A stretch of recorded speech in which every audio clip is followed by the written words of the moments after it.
আস্তে আস্তে আমরা হিমালয় ক্রস করে টিবেটিয়ান প্ল্যাটুতে ঢুকে যাচ্ছি।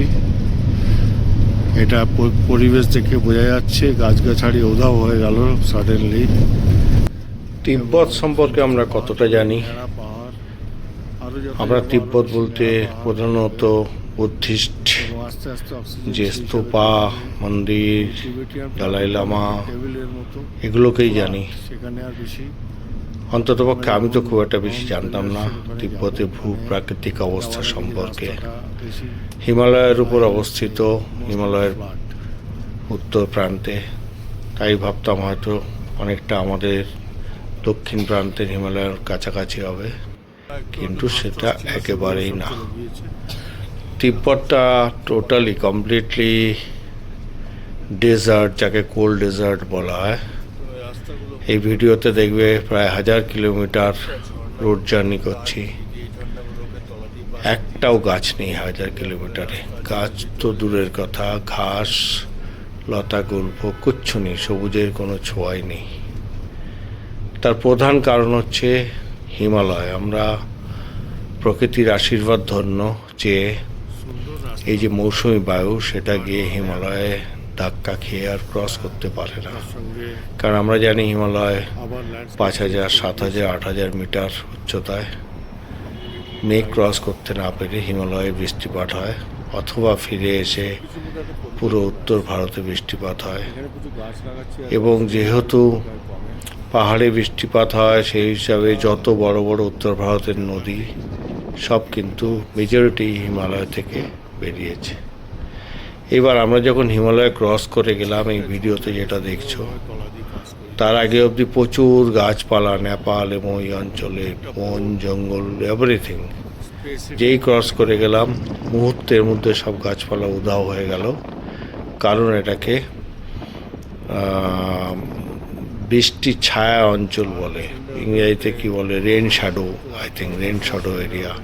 অর্থাৎ মেঘ যখন ক্রস করতে পারে না, তখন ওখানে বৃষ্টি হওয়ার কোনো সম্ভাবনা থাকে না। তার কারণে ওটা কোল্ড ডেজার্ট। এবং সেই জন্যে ওখানে বৃষ্টি তো দূরের কথা, অত উচ্চতায়, যেটা কেদারনাথ যেটা দেখছো, এটা আমরা কেদারনাথের উচ্চতার থেকে উঁচু, এতটা যাচ্ছি একটু বরফের ছোঁয়া নেই। কারণ বাতাসেও জলীয় বাষ্প নেই, যার ফলে বরফও নেই, প্র্যাকটিক্যালি ড্রাই ওয়েদার। অনেকেই বলে আমরা যেমন 4-5 দিন ছিলাম 4500 মিটার উচ্চতায়, এখানে অক্সিজেনটা বিশাল সমস্যা, 50% অক্সিজেন। ঠিক কথা, অনেকেই বলে, কিন্তু তার থেকে বড় সমস্যা যেটা শোনা যায় না, বাতাসে যেহেতু জলীয় বাষ্প নেই, শরীরটা ড্রাই হয়ে যায়, গলা শুকিয়ে যায়, রাত্রে ঘুম হয় না, খিদে চলে যায়। এবং ঘরের মধ্যে আমাদের হিউমিডিফায়ার ছিল, হু হু করে সেখান দিয়ে বাষ্প বেরোচ্ছে। একটা ছোট ঘর তো ভরে যাওয়া উচিত, তাতেও কাজ হচ্ছিল না। Totally dry area. এখানেও দেখতে পাবে টোটালি চারদিকে ড্রাই এরিয়া। এবং হিমালয় যে আমাদের কি বিরাটভাবে বাঁচিয়ে দিয়েছে, তা শুধু একটা দুটো নয়, শুধু রেন বা বৃষ্টি বা সৌন্দর্য। হিমালয় যেটা জম্মু কাশ্মীর থেকে শুরু করে এপাশে সিমলা, মানালি হয়ে নেপাল, ভুটান, এপাশে দার্জিলিং ও অরুণাচল পর্যন্ত গিয়েছে, টোটালটাই গ্রিনারিতে ভর্তি, সুন্দর টুরিস্ট প্লেস, সুন্দর জায়গা, মানুষের হ্যাবিটেট। কিন্তু তার ওর দিকটা কিন্তু তার উল্টো। এবং হিমালয় নানানভাবে বাঁচানো আর একটা কারণ, উত্তর গোলার্ধের ঠান্ডা হাওয়াটাকেও রুখে দেয়, যার ফলে আমাদের ভারতবর্ষ একটা নাতিশীতোষ্ণ অঞ্চল। অর্থাৎ খুব একটা গরমও নেই, ঠান্ডাও নেই। শুধু তাই না, আমরা বেঁচে গেছি যে চায়নার আগ্রাসন থেকে হিমালয় আমাদের রক্ষা করছে। কারণ চায়না হিমালয় টপকে এসে আমাদের এখানে জবরদখল করতে অনেকবার চেষ্টা করেছে। অরুণাচল প্রদেশে ঢুকেও গিয়েছিল, কিন্তু সুবিধে করতে পারেনি। কারণ তাদের রসদ, তাদের গোলা বারুদ, সৈন্য সব হিমালয় টপকে আসতে হয়, সেক্ষেত্রে আমাদের অনেকটা সুবিধে। এই যে ভিডিওতে দেখছো, এটা হচ্ছে কোল্ড ডেজার্ট, টোটালটাই তিব্বত। আমরা 2 দিনে 250 আর 500 প্রায় 750 কিলোমিটার জার্নি করেছি। সুন্দর রাস্তা, সব ঠিক আছে, বেশি সময় লাগে না, কিন্তু সবুজের বিন্দুমাত্র ছোঁয়া নেই। ভাবলাম ভিডিওটার সঙ্গে মানিয়ে যাবে এই ডেসক্রিপশানটা, এবং অনেকেই হয়তো তিব্বত সম্বন্ধে একটা সুন্দর ধারণা তৈরি হয়ে যাবে যে তিব্বত যেটা চায়না অধিকৃত, এককালে তিব্বত আলাদাই দেশ ছিল, এবং সেটা প্রাকৃতিক অবস্থা সম্পর্কে আমার মনে হয় একটা সুন্দর ধারণা দিতে পারলাম উইথাউট অডিও ভিজুয়াল।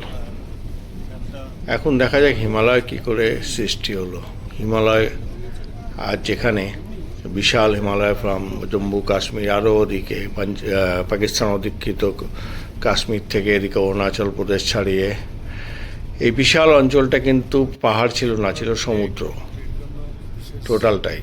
এবং সম্ভবত 5 মিলিয়ন ইয়ার আগে, not sure, I am not that geologist অত ঐতিহাসিক, তখন কি হলো, ইন্ডিয়া অর্থাৎ ভারতীয় উপমহাদেশ যে একটা প্লেটের উপর ভাসছিল, ইন্ডিয়ান প্লেট, সেটা উত্তরে যেতে যেতে গিয়ে ধাক্কা খেলো ইউরো এশিয়ান প্লেটের সঙ্গে, এবং ধাক্কা খাওয়ার পরে মাঝখানটা যে ফুলে ফেঁপে উঠলো সেটাকে বলে হিমালয়। এটা কিন্তু একদিনে হয়নি, এটা কিন্তু যুগ যুগ ধরে হয়েছে, কয়েক হাজার বছর ধরে আস্তে আস্তে আস্তে আস্তে হিমালয় তৈরি হয়েছে।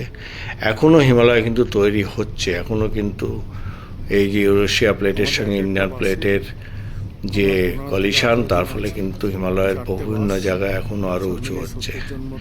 এবং এটা আরেকটা বোঝা যায় এই জন্যে যে হাজার হাজার বছর হয়েছে। হিমালয়ের যে পাহাড়টা সেটাকে বলা হয় সাধারণত folded mountain, if I am not wrong. Folded mountain মানে যদি দুটো দিক থেকে কিছুতে ধাক্কা দেওয়া যায় তবে কিছুটা উঠে যায়, আর একটু ধাক্কা দিলে আর একটু উঠে যায়, এইভাবে করতে করতে, যার জন্যে এই আশেপাশে মাউন্টেনগুলো যেগুলো দেখছো এটাও দেখতে পারো, অথবা আগেও দেখেছো অনেকটা স্লেটের মতো পরলে পরলে পরলে পরলে মাউন্টেনটা উঠে গিয়েছে। এবং এইটা হচ্ছে এই দুটো প্লেটের ধাক্কা খাওয়ার ফলে মাঝখানের অঞ্চলটা উঠে হিমালয়ের সৃষ্টি করেছে। এবং যেহেতু এটা সমুদ্র ছিল, সমুদ্রে বিভিন্ন রকম প্রাণী জগৎ এবং বিভিন্ন রকম পাথর এইসব নিয়ে, যার জন্য এই অঞ্চলটা মেজরিটি পাহাড় কিন্তু কালো, যেরকম মাউন্ট কৈলাস দেখেছো বরফে যেটা ঢাকা থাকে তার বাইরে যেটা দেখা যায় সেটা কিন্তু কালো বর্ণের পাথর, এবং যার জন্য এত সুন্দর লাগে সাদা বরফের সঙ্গে কালোর একটা কন্ট্রাস্ট।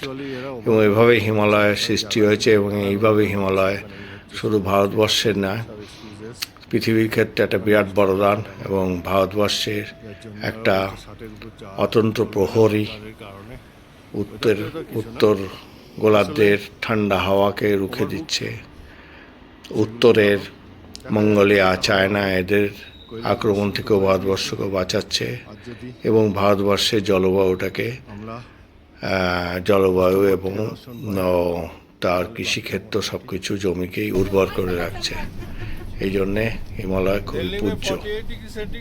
আশা করি ভালো লাগেছে যারা এতক্ষণ অবধি শুনছো। এরকম আরও কিছু ঘটনা যদি তোমাদের জানা থাকে, অথবা আমি যদি কিছু ভুল বলে থাকি সেটাকে ঠিক করে দিতে পারো।